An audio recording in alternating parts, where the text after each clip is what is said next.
రాముడు లచ్చి చెప్పింది నిజం, రాముడు లచ్చి చెప్పింది నిజం. నేను ఇంతవరకు మనతో ఇంటి వస్తానుగానే పెరిగాను. ఇక వీలు లేదు. చీకట్లు తొలగిపోయాయి, కళ్ళు విప్పారినాయి. నిజం తెలుసుకున్నాను.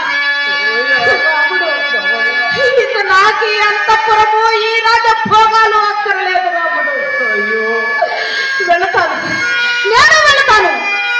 వెళతారా? ఎక్కడికి వెళతాను బాబు?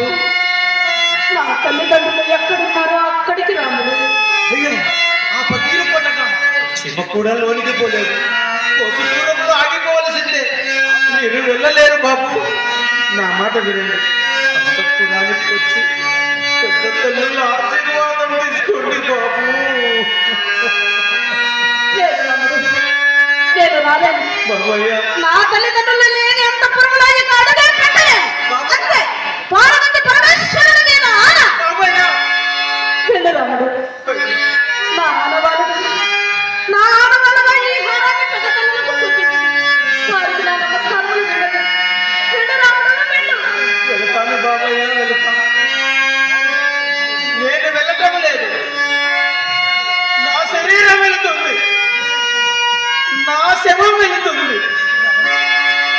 14 సంవత్సరాలు మిమ్మల్ని ఈ అరచేతులలో పెట్టుకుని పెంచాను. మీ కాలికి చిన్న ముళ్ళు గుచ్చుకుంటే నా హృదయంలో శూలముతో పొడిచినట్టు బాధపడ్డానే. మిమ్మల్ని ఒంటరిగా అడవుల పాలు చేస్తాననుకోలేదు బాబు.